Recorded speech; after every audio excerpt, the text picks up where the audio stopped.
Hey there, guess what time it is? It is time to clean my machine. In this video, I'm going to show you how I clean the Baby Lock Regent. This is a sit-down quilting machine, meaning it's a stationary long arm in a table. So it works just like a regular long arm on a frame, except for this is stationary. And when it comes to cleaning my machine, every time I finish a project, and sometimes even after every bobbin change, I will go in and clean out the machine, the bobbin case, and give it a little bit of oil. When you're working on your machine, you get to know the sound of your machine and that hum when everything is working just perfectly fine.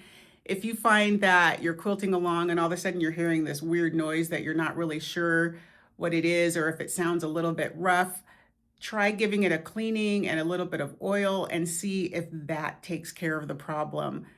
So like I say, I do this after most bobbin changes, and I oil after every quilt project or when it starts to sound kind of funny. So let's get started. The first thing I have to do is take off this little inset right here that goes over the arm here of the machine. I've got these little knobbies under here that I just twist to loosen and tighten. When that's loose, this comes out. I do not detach the wires that are on the back here. I simply gently remove this and I set it down on the side. So all of my wires are still intact and I don't have to guess what goes where if I take everything apart. Now that this little inset is off, I will just kind of go through and wipe off any of the fuzz and string, any thread that gets in here. I just kind of wipe down the dust. I use a cloth or a piece of batting because it helps trap that dust. So once that's done, then I move into the bottom, and I'm gonna see if I can get a good shot of the bottom of the machine because that's where the bulk of your issues are gonna be when you're cleaning. To clean this fuzz in your machine, just get the brush that came with your machine and simply just brush out any excess dust that you see in there, making sure that you get around the entire area around that bobbin case. Oops. Also brushing inside, if I can get this closer. Also brushing inside the bobbin case itself, not just around it, but inside. We need to get all of that lint out. That lint can get trapped. It can get stitched into the backing of your quilt. It can also, and it causes like a little hard spot on your quilting. It can also mess with your tension. If you have a bunch of lint in here that isn't cleaned out, it can affect how your bobbin is moving inside this bobbin case, and the lint can get trapped in there and just cause problems. Even if it's just a little tiny piece of lint, it can still cause problems. And just make sure you also get that top part. Don't forget the top area here where you can see where your needle goes in on this needle plate. Just make sure you also clean that. Once that's clean, you want to give it a couple drops of oil. I put my oil at it was about that 4 o'clock, 3 o'clock, and 9 o'clock position. I simply just give 1 drop of oil in each area, and then I work it.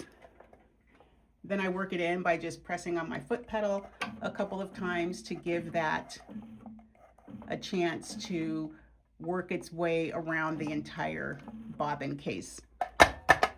When it comes to machine oil, this is the oil that came with my machine, this bottle. It's going to last me a super long time because I only put 1 drop on each side of the bobbin case.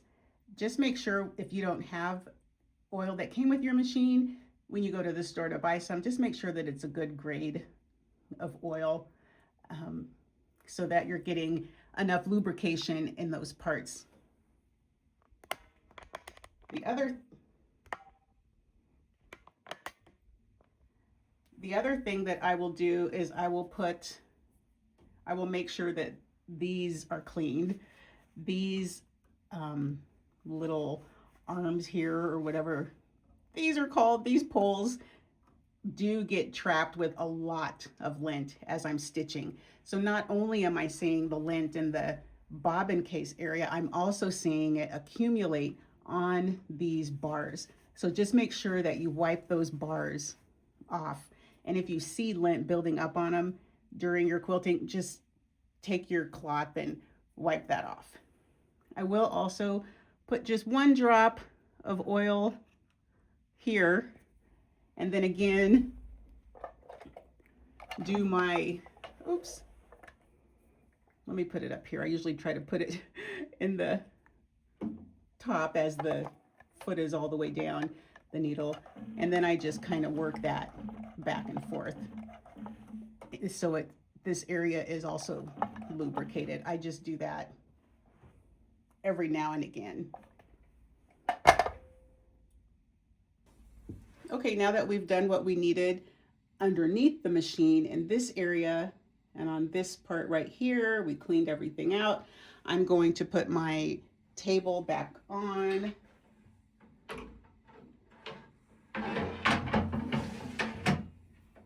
And just tighten it on the bottom with the knobs. Okay, now we also need to clean out our actual bobbin case that the bobbin sits into. So I take out my bobbin, and you can see, let me see if I can get a good shot of this. There is the inside of my bobbin case. I'm not really seeing, there is some lint.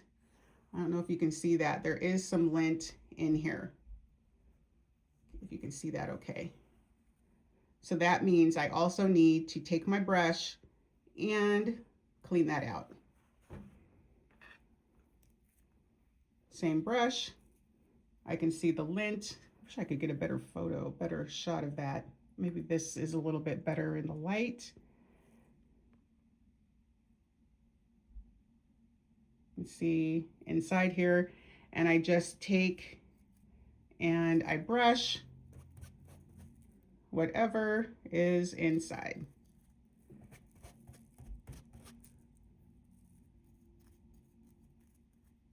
Just lightly brushing so that you're not taking out, sometimes I brush too hard where that little insert there has come out. So it doesn't need a ton of pressure when you're brushing out your bobbin case. Still see a little bit in there. And then once that's all cleaned out, I'm ready to just put my bobbin back in. Wind it around, and I'm good to go and insert that back into my bobbin case.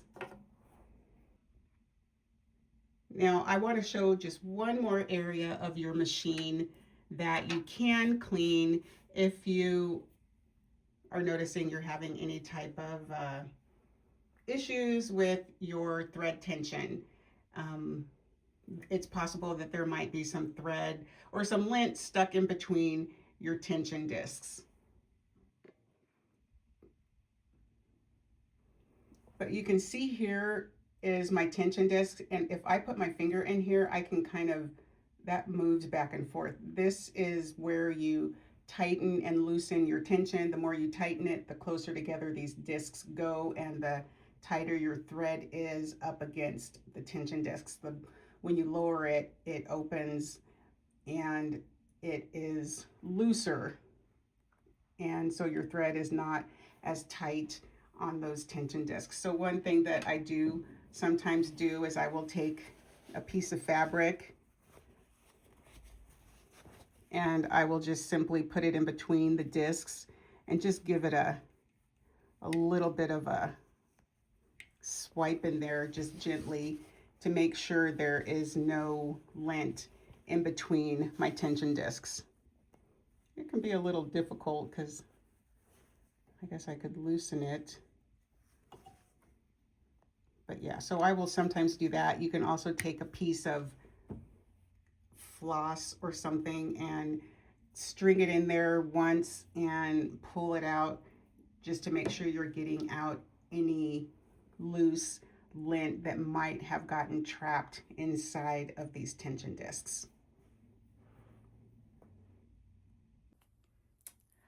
One last thing I want to mention is after you're done cleaning and oiling your machine, it's a good idea to put a practice quilt sandwich underneath your needle and just do some stitching and make sure that any residual oil that may be left in there, or if you over oiled, that is going to get trapped in your practice piece and not on your actual quilt top when you go to start quilting. Okay, that's it. Our machine is clean and we are ready to start stitching. I hope this video helped you to understand how you need to clean your machine, so that if you're having any type of thread or tension issues, try cleaning it out and see if that helps. You'll be surprised at what a simple cleaning and oiling can do to help your machine and your stitching. That's it for me. Thank you for watching this video. I hope you found it helpful. Please like and subscribe for more quilty content. Bye.